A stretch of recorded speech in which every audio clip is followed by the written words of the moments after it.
Yum, yum! Greg here from Pixel Fondue. I've got some pretty cool wire effects that I created with a couple of plugins for MODO from Mario Baldi called TracerX and Geometry from Curves, or GFC.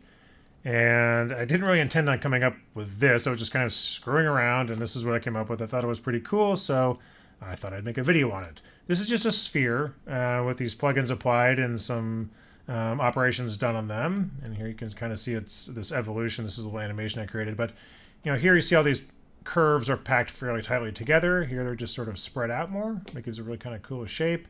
Later on in this animation, you see some noise being applied to it. So the plugins have multiple mesh operations in them. Some of them are 3D noise, and there's just a whole bunch of stuff packed into these two plugins, and they're really not very expensive. I'll link them below, but anybody who does motion type graphics in MODO or likes to do cool abstract art, or I think that originally, at least one of them, Geo from Curves, was originally created to create hair for characters, but it's evolved into much more than that. They do all kinds of crazy stuff, like make weight maps and do all sorts of stuff with curves in animation. And I'm just sort of scratching the surface with this tutorial here. This is actually has the noise parameter linked up to soundtrack. So this is some Half-Life 2 music.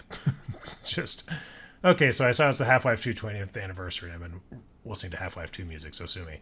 But it's kind of a cool effect there. Here's some really up close 4K wires. These are rendered in Octane render. And it's really just, this is about 1 million different strands in Octane. But you can render in V-Ray or MODO, whatever. It's just rendered curves with a radius, pretty easy. This is a hammerhead shark with the same sort of effect applied to it. And what we're trying to do is get this ordered rows of curves here. We don't just want a mass or a tangle of curves. We don't want that wireframe look. We want this, wrapped in wire look, which is, I thought was kind of cool.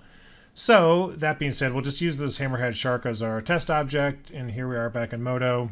This is a model I created a couple of years ago for a project. It's just kind of a cool animated hammerhead, and I thought I'd bring it out of cold storage for this project, right? So again, you need both Particle Tracer X, or I think it's just Tracer X for this tutorial, as well as Geometry from Curves.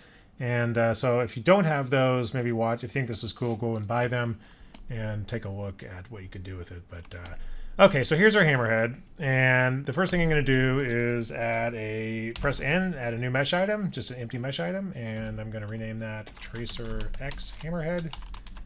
And then I'm going to add the TracerX mesh operation to this. So again, both these plugins come with multiple mesh operations, and TracerX comes with both a geometry tracer and a particle tracer.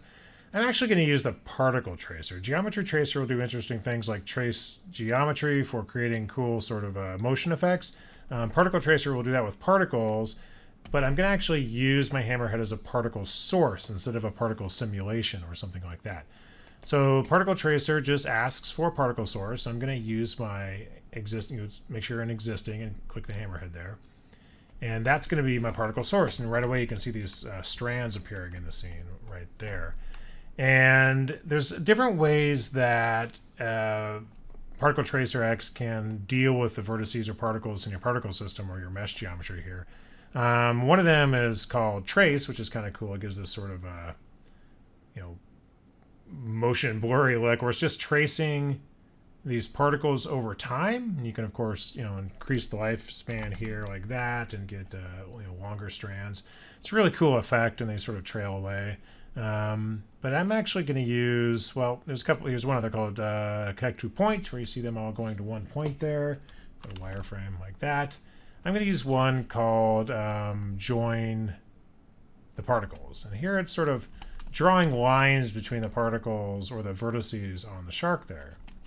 And one of the things I want to do is, here you can sort particles by age. Now, if you're doing like a particle system and you're emitting them, you may want to sort by age. That means particles that are closest in age are going to be connected. But this is just vertices from a mesh object. There's really no age there. So we want to use nearest neighbor. And that's going to give us a little bit of a different effect. Another thing you want to do is up the max particles. I don't know what the total number of verts is in this hammerhead, but it's in 3,000 or 4,000. So I'll put like 4,000 here. And so you see there's more connections. And I'm just going to hide my hammerhead at this point. You see that the whole thing is sort of outlined there now. So the hammerhead is outlined. Although we have a few really long curves there. So we're going to deal with those in a second. Let me just toggle vertices so you can see where the vertices are on this.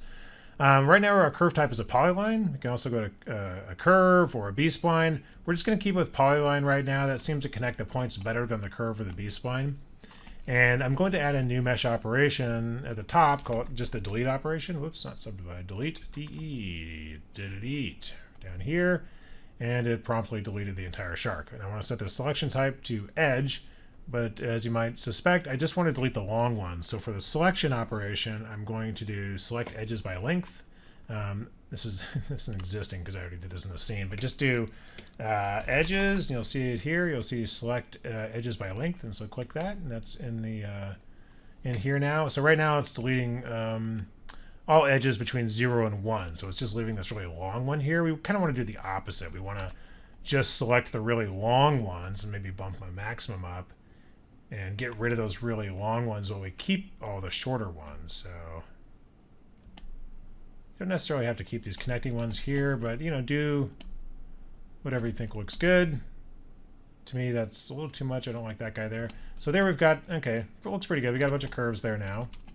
And so this is prepped and ready for the other plugin, which is geometry from curves. So again, I'm going to just create a new mesh item just by pressing in. And I can hide my TracerX hammerhead, and I'm going to add an operator, and I'm going to do geo from curves like that. And in a similar manner for my source mesh, this time I'm going to select the one we just existing here, the one we just did. You don't want edges as a search in there though. And we want our TracerX hammerhead as our mesh that we're going to feed into geo from curves. And let me just go to default view here. You can see what it's trying to do. Now it's extruding sort of a line along these curves and creating you know, these sort of flat polygons. And this is sort of, you know, back from geo from curves history, where it was used to create hair from fur, and it does that really well still, but it does all sorts of other stuff now. But you can kind of see what it's doing. In fact, if I'm just actually going to go to shading and make sure this is double-sided so we can see the shading on both that. Yeah, so double-sided. And you can, let me rename this mesh real quick to keep geo from curves, GFG or GFC, hammerhead, just to stay organized. So on the geo from, you can see it right there, geo from curves. So I actually want to modify this a little bit. If I look at the segments here and just highlight the channel and press C, I can just drag, and you can see what's going on as I increase the segments in Y there. It's extruding this ribbon sort of around the shark, which looks cool. I like it, looks cool. And you'll notice there's different under here, under output, let me just scooch this up a little bit. You can see there's different options. Right now I have geometry poly strips. Let's get this up a little more. You think 1920 by 1080 was a decent amount of screen size way back when I first started in this industry, and that was a huge monitor. Now it's just like too tiny to even work on. Okay, polystrips. We can also go to cylinders, and here I would then increase the radius of like the circle, so to speak, and maybe decrease these a little bit here and set the size down to say 0.01, and now it's got a cylinder around there. So that's actually pretty similar to what we're doing with the shark. There's our shark, but not quite. This is a lot thicker, right? So what's cool is for our geometry type, we can do, you know, cylinders and we can do polystrips, but we can also just do curves. So right now I'm just doing curves, and the number of curves I'm doing is dictated by these segments here. So I put segments up to 1. There's just 1 curve, but if I up the segments to like 8, now I've got 8 curves. And if I up my size to like let's say 0.05, I can spread them out. Pretty cool, huh? That's a little too much. Maybe 0.03. Of course, all these can be animated as well, which is all I did on that initial sphere here. It's going from like a really narrow size, so they're all packed together, and just pulling apart to a much wider or larger size, so they're sort of separating there.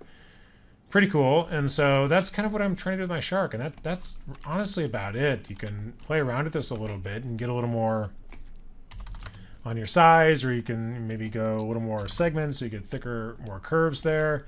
And there's just a ton of stuff you can do with these.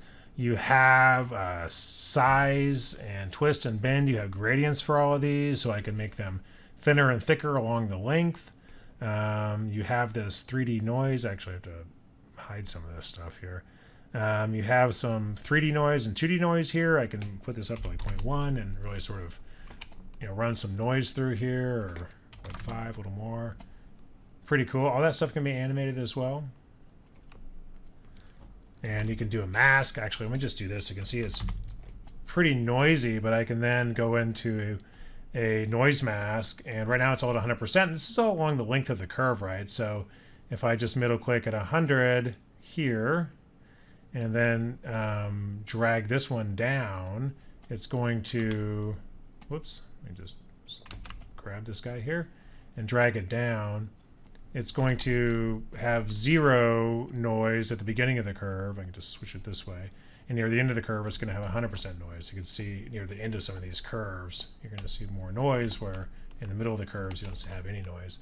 So you can play with that as well. There's just all kinds of cool stuff you can do with it. If you want to test out rendering, just select the mesh item, and over on the curve tab, click on render curves and put in a radius, and it'll just throw up a render window here, and there you can see they're being rendered. And of course you can animate the curve start and end if you want to, say, draw these on. Let's put that at 50%. There, the shark is 50% drawn on. And you can get all kinds of cool effects. You can also, say you want to composite it on the original hammerhead. You can turn that guy back on. You can get some cool effects with that as well. So there's all kinds of fun stuff you can do with it, I think, once you get this thing set up. If you want to shade this, the easiest way is just to right click on that curve item and create an item mask, and there's shade, create item mask, and then you can play around with the material in that if you want to. Make it red. It's covered with veins. Yeah, pretty cool. You may want to, sometimes in third-party renderers like V-Ray or Octane, you need more segments on the mesh. It doesn't have this refinement angle here that basically dictates the smoothness of the curves in the renderer.